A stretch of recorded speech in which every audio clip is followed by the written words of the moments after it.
Este poema lo escribí estando en el Centro Penal de Zacatecoluca, que es el centro penal de máxima seguridad. Es uno de los centros donde más se dan violaciones a derechos humanos. Hay maltrato físico, hay falta de asistencia médica, muchas cosas. Entonces, el 9 de febrero del 2007 llegó la HUMO con el Departamento de Investigación Criminal de la policía. Ese día nos sacaron a todos desnudos y nos arrastraron. Yo ando una cicatriz en mi cadera derecha que me va a quedar por toda la vida. Me arrastraron enchuchado de mis manos, me tiraron al suelo y me arrastraron 10 metros en las piedras. Y después de eso, me di cuenta me di cuenta que al final, después de todo ese encierro, todo ese maltrato y todas esas condiciones inhumanas en las que vivía, el único consuelo que yo tenía era el poder recibir una carta de mi compañera de vida y poder escribirle yo también. Y que al final, eso era lo que me llenaba de alegría, de ilusión. Y escribí un poema de amor y denuncia que puse por título Intercambio de correspondencia. Y dice de la siguiente manera: un vidrio, rejas y candados, muros de concreto, duros como la piedra, donde no florece la hiedra, hoy nos han separado. Pero como dicen, no hay ni una sola historia de amor que no contenga algún episodio de dolor. Y este pesar que ahora tú y yo compartimos, algún día tendrá que terminar. Y sin censura nos volveremos a amar. Aunque debo confesarte, mujer, que por el momento no hay justicia que nos ampare ante este crimen imperialista. No lo digo por asustarte, simplemente soy realista, ya que los derechos humanos no existen en este gobierno de capitalista, ya que las leyes se mantienen fieles a los intereses de los explotadores burgueses, que han convertido nuestra Constitución en letra muerta. Y esa es una historia muy cierta. Lo digo en honor a la verdad, ya que esta es tal como es, la digamos al derecho o al revés. Y en este penal es normal que a nosotros nos traten como un animal por una supuesta orden presidencial, ya que nuestro martirio se ha convertido para el gobierno en el negocio político más rentable de este siglo.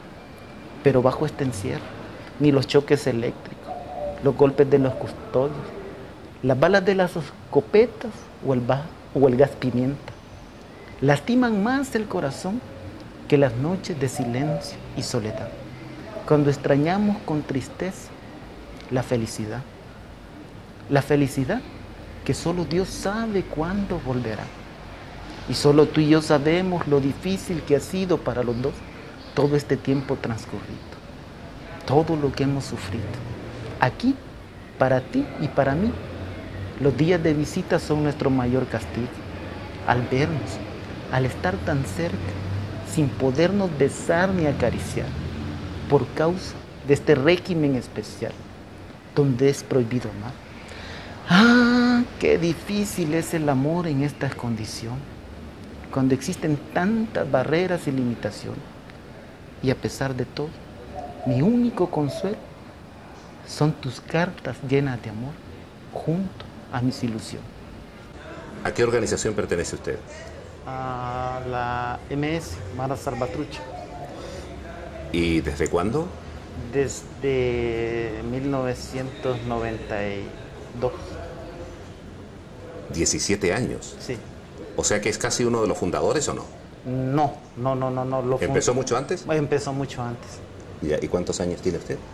Ahorita tengo 34 años, acabo de cumplir. Bien. ¿Y por qué entró a Salvatrucha? Bueno, entré por quizás una cuestión de que en mi juventud mataron a mi mejor amigo. Y quizás en aquel tiempo pensé que la mejor manera de poderme vengar de las personas que lo habían matado era haciéndome de la Mara y poder vengarme de los que lo habían matado. Era un estudiante de bachillerato en aquel entonces, estaba por salir de mi bachillerato y prácticamente quizás eso fue lo que me empujó. ¿Y se vengó? No, no pude. Pero esa es una vida difícil, muchas Sí. veces reñida con la ilegalidad. Sí, sí. ¿Pero vale la pena? Eh, Quizás realmente no vale la pena la vida esa. La cuestión es de que yo tengo una historia como así bien difícil de entender. Incluso algunas veces he tenido problemas con mi padre porque yo actualmente ya no estoy activo en la mar. O sea, yo he cambiado desde hace 10 años, dejé la violencia porque consideré y reflexioné en base a golpes que me dio la vida, que no era la manera de solucionar los problemas. Entonces, yo sigo siendo de la salvatrucha porque me metí a ella y porque es una decisión que tomé y que ya no la voy a poder cambiar. Hasta el día en que me muera, quedé marcado por los tatuajes que me hice. Y aunque ya no esté activo con ella, yo siempre voy a seguir siendo de la mala salvatrucha. Y lo que yo trato de hacer es ver que la gente no tiene realmente la idea de por qué muchos jóvenes están ahí, porque son muchos factores. Está la cuestión económica, la cuestión de educación, está la desintegración familiar. Hay tantos factores, es una cuestión bien compleja. Y yo perdí 14 años de mi vida, estuve 14 años de mi vida detenido en una prisión. Ah, estuvo 14 años preso. Sí, ¿Por? por un homicidio. Entonces, al llegar a la cárcel, perdí toda mi familia. Mi mamá, mi abuelo, mi abuela, murieron así relativamente en cuestión de un año. Y fue bien duro para mí, fue bien difícil. Entonces ahí me di cuenta de que había tenido muchas cosas que no había valorado, que las había desperdiciado y que había llevado mi vida por un rumbo que no valía la pena en drogas, en alcohol, y que la única manera que tenía para enmendar tal vez aquellos errores que había cometido era tratar de ayudar a compañeros míos a que vieran su vida de una manera diferente, a que trataran de cambiar, que dejaran la violencia atrás. Pero es una cosa muy curiosa porque generalmente, usted demuestra lo contrario, pero generalmente cuando la gente cae a las cárceles, sale peor. La cárcel quiero decir, la cárcel frecuentemente es una especie de escuela del delito. Sí, sí, eso es cierto, pero a la misma vez es un momento en el que un ser humano tiende a reflexionar, tiende a meditar, tiende a valorar las cosas que tuvo, que perdió y que ya tal vez nunca más las va a poder recuperar. Desde ese punto es que yo decidí enmendar, porque no puedo cambiar las cosas, enmendar mi vida tratando de ayudar a otras personas a través de cuestiones de derechos humanos. Y esa es la lucha que he tenido. Tengo poco de haber salido, tengo como 1 año y medio y todo el tiempo he estado ayudando en eso y quiero seguir ayudando en eso. Quiero decir que la cárcel a mí fue la experiencia más dura que he tenido en mi vida, lo más difícil. Y que es algo que no se lo deseo a ningún ser humano porque perdí toda mi juventud allí, la desperdicié y desgraciadamente estando en la cárcel me di cuenta que no hay una de las misiones fundamentales del Estado establecidas en la Constitución de la República es cambiar la conducta criminal de los individuos que estén ahí para que se puedan incorporar a la sociedad. 14 años, puedo decir con plena convicción, con plena seguridad, como testimonio, no hay nada en la cárcel. El Estado no ha estado haciendo nada. Es mentira.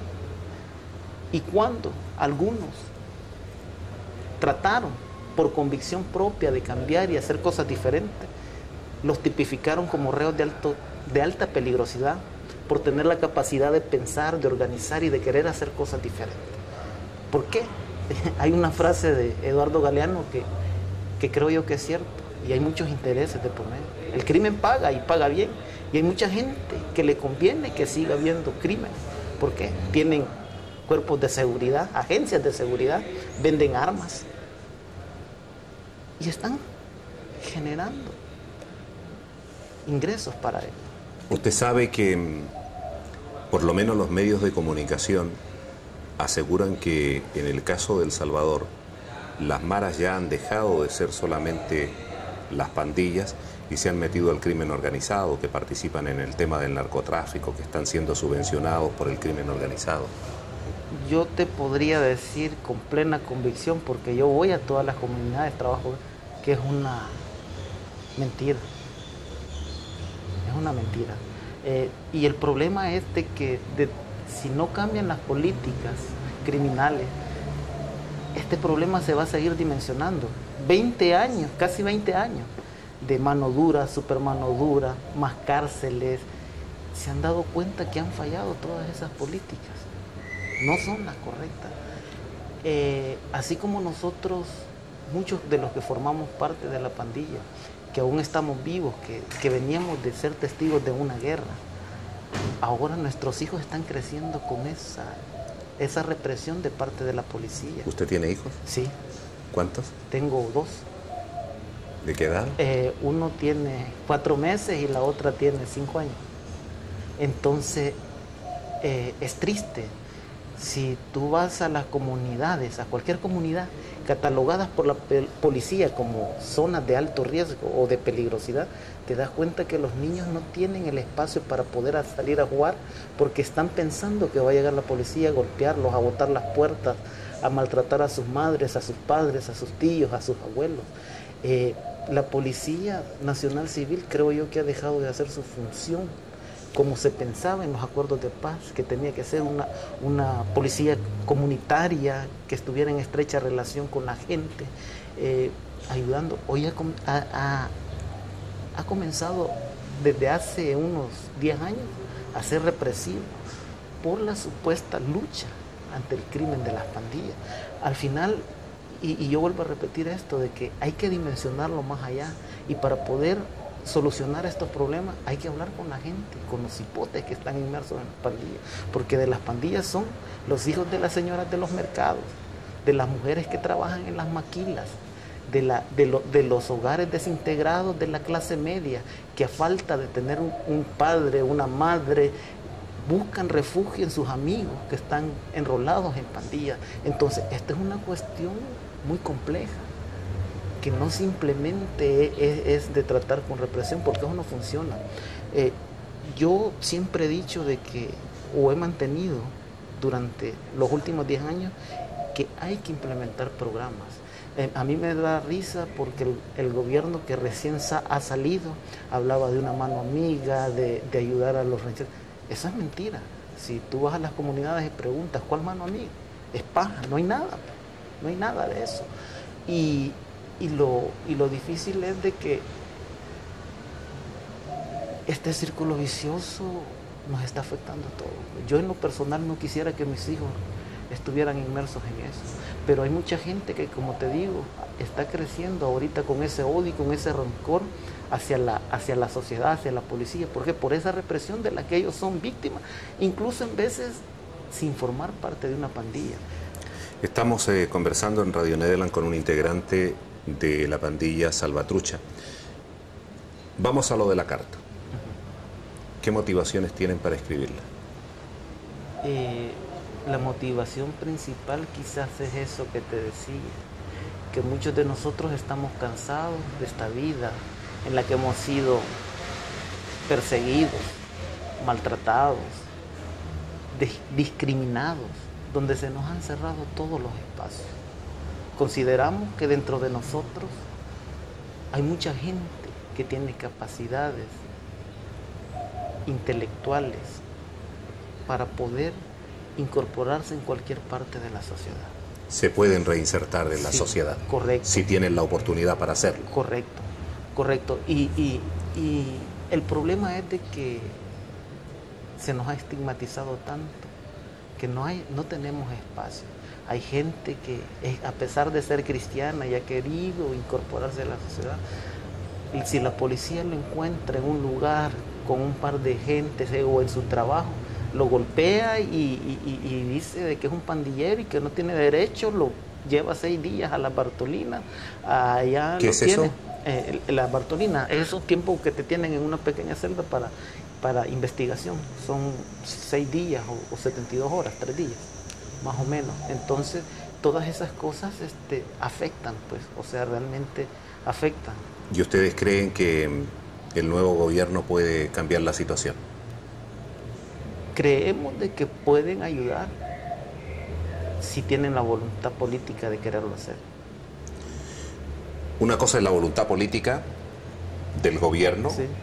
que no debe ser naturalmente del discurso, sino con hechos concretos, Correcto. ¿verdad? Con oportunidades concretas.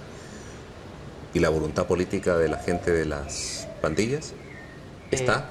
Yo creo que sí. Y en eso quisiera ser un poco claro, porque hay veces que la gente tiende a malinterpretar las cosas cuando uno no las explica bien. Yo creo que sería pecar de inocentes decir que vas a cambiar a todo el mundo de las pandillas y todo va a ser un cuento de hadas y color de rosa. Pero yo sí creo que podés cambiar y podés ayudar a la gente que quiere salirse de las pandillas y que quiere tener esa oportunidad de estudiar, de trabajar y de hacer algo diferente por su familia. ¿Pero puede hijos. hacerlo sin problemas? Claro, claro que sí. ¿No va a ser perseguido por abandonar la pandilla? No, en ningún momento. Esas son cuestiones que los medios también han manejado y lo han hecho. O sea, la gente que tiene la oportunidad y quiere salirse de las pandillas puede hacerlo. Sí, sí. Y en ese caso usted dice, con eso se va a reducir sustantivamente el número de integrantes de las pandillas. Claro que sí, y incluso se van a reducir muchos actos delictivos. Yo te voy a poner un ejemplo. Un muchacho que se hizo cristiano en la cárcel, estuvo alrededor de 10 años, él salió siendo cristiano, salió con la buena voluntad de querer incorporarse a la sociedad, de querer trabajar. Le cerraron todos los espacios.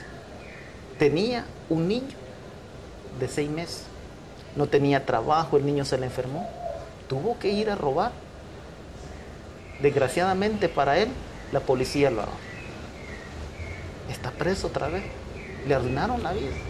¿Por qué? Porque la gente tiene aquel estigma y no quiere dar las oportunidades de que la gente, que los jóvenes demuestren que tienen capacidades de ser solventes con la sociedad, pues que pueden ayudar. Vamos a recapitular esta parte que me parece que es muy importante.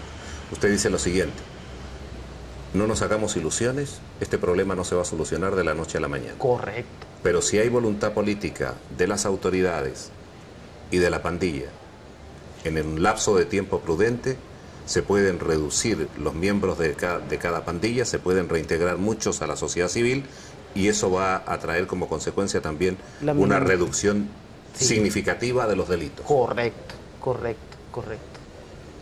¿Y qué le piden a las autoridades concretamente? Bueno, lo que nosotros pedimos es la oportunidad de crear esos espacios para que se vaya quitando poco a poco el estigma, que se vaya minimizando la persecución que se da a los jóvenes, que se pare el maltrato de las torturas, que se investiguen los ajusticiamientos que han habido a lo largo y ancho del país, de los cuales ni los medios de comunicación ni la policía hablaban. Usted está hablando de ejecuciones extrajudiciales, correcto, de limpieza social, matando jóvenes. Sí, correcto. ¿En todo el país? En todo el país. ¿Y ese es un fenómeno nuevo? No, es una práctica que se viene dando desde ya por el 2004. Más o menos por ahí comenzó. Anteriormente fue la sombra negra en 1994 y 95, pero después hubo un lapso hasta el 2004 que estuvo calmado, que no se había dado eso. Pero a partir del 2004 resurgen estos grupos y se han dado varias ejecuciones a nivel nacional. Y lo digo con convicción también porque nosotros tenemos datos, hemos investigado, hemos hablado con los familiares, tenemos testimonios de alguna gente y sabemos que se ha dado. Usted sabe, yo creo que con seguridad, que va a haber un sector muy duro de la sociedad que cree profundamente en la represión, sí, que va a decir lo que quieren estas pandillas es respiro para seguir delinquiendo con menos represión. Yo creo que hay mucha gente que está cerrada en ese aspecto, pero yo pienso de que tienen que dar la oportunidad. Nosotros en ningún momento hemos dicho ni queremos que se dé amnistía a la gente que ha cometido delito. Estamos claros que toda persona que ha cometido un delito, la ley establece que debe pagarlo como consecuencia a su deuda a la sociedad. Estamos claros en eso. Estamos conscientes que toda persona que ha sido condenada tiene que purgar su pena. Lo único que queremos es que no generalicen, que individualicen y que hagan investigaciones verdaderas, objetivas, concretas, en las que se demuestre, como dice la Constitución de la República, la culpabilidad penal de los individuos indiciados en un caso. Que no vengan y condenen a 100 personas porque mataron a una persona en X colonia y como los 100 andaban por ahí, a los 100 los van a condenar. Creo yo que eso es algo injusto. O sea, lo que están pidiendo es una justicia, pero una justicia verdadera y justa. Correcto. Quisiera traer a memoria esto. Fíjense que en el Centro Penal de Cojute, allá por el 2003. ¿Dónde queda eso? Aquí en Cuscatlán. Habían miembros de las dos pandillas, había población civil, gente que no pertenece a ninguna pandilla. Se estaban dando problemas. Y yo quiero ser claro en esto porque esto yo lo he mencionado bien muchas veces, porque yo creo que ahí tuvo que haber una investigación. Durante un año, las dos pandillas y la gente que no pertenecía a las pandillas pusieron denuncias ante el juez de vigilancia penitenciaria, ante el director del centro penal, ante la Procuraduría de Derechos Humanos, que habían conflictos. Hubo gente quemada, hubo gente lesionada, y la ley manda. ¿Conflictos entre quiénes? Entre los tres. Entre los tres grupos. Sí, entre los tres grupos que estaban en el mismo centro penal. Los que no pertenecían y las dos pandillas tenían problemas. Sí, correcto. Vale. Se pusieron las denuncias. Durante un año completo se estuvieron denunciando. Mire, hay lesionados, hay problemas. La ley manda que cuando estas cosas se den, estos incidentes, el director del centro penal, para mantener la paz en dicho centro, tiene que trasladar al grupo minoritario para otro centro penal para evitar un hecho sangriento. A pesar de haber denunciado durante un año, el hecho terminó con un saldo fatal. 2 muertos, muchos lesionados y, lo que es más peor, con la condena de 10 personas por ese hecho. Considero yo, desde mi criterio, desde mi punto de vista, y amparado a una cuestión legal, y todo abogado sabe de que había que haberse hecho una investigación y determinar responsabilidad de todo, porque hay responsabilidad del juez de vigilancia penitenciaria, del director del centro penal, de las autoridades que recibieron denuncias. Que no actuaron. Porque ese problema pudo haberse evitado. Y al final simplemente se lavaron las manos, decir fue riña entre pandillas, condenemos a esto y ahí muere. Y son cosas que no tienen que permitirse, que no tienen que darse. Y a eso me refiero cuando hay que individualizar la sentencia de cada persona, porque no se puede generalizar. Porque incluso aquí tenemos casos nosotros que hay gente que está detenida, que le han arruinado la vida y les han puesto hasta 90 años, cuando ellos ni siquiera tuvieron parte ni arte en un hecho delictivo. Yo estoy. ¿Tú crees que falta algo? Creo que está todo, ¿no? Yo creo que... Si hay algo, dímelo, yo te pregunto. Con toda confianza, como no estás apareciendo ni nada.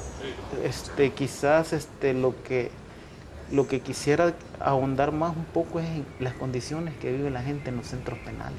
Ya, no, yo le pregunto. Usted dice que estuvo 14 años en la cárcel. Correcto. ¿Cuáles eran las condiciones en los centros penitenciarios? Las condiciones en la mayoría de centros penales han sido durante muchos años deplorables. Hay hacinamiento, suciedad, enfermedades que no son atendidas porque la excusa es de que siempre hay falta de asistencia médica, que no tienen dinero, que no hay apoyo. Incluso en los últimos 6 meses hemos tenido 5 decesos de compañeros de nosotros en diferentes centros penales que los hemos denunciado ante los jueces de vigilancia penitenciaria y ante las autoridades correspondientes, pero se han quedado callados. Entonces, yo siento que los centros penales es uno de los lugares principales en los que el gobierno tiene que poner el ojo y comenzar a trabajar desde ahí, para que los centros penales no sean una escuela del crimen, sino que sean un lugar donde la gente vaya a cambiar su conducta, que vayan a aprender un oficio, que vayan a prepararse a través de la educación, para que al salir a la sociedad puedan incorporarse y ser útiles. Yo voy a concluir ahora volviendo a la carta.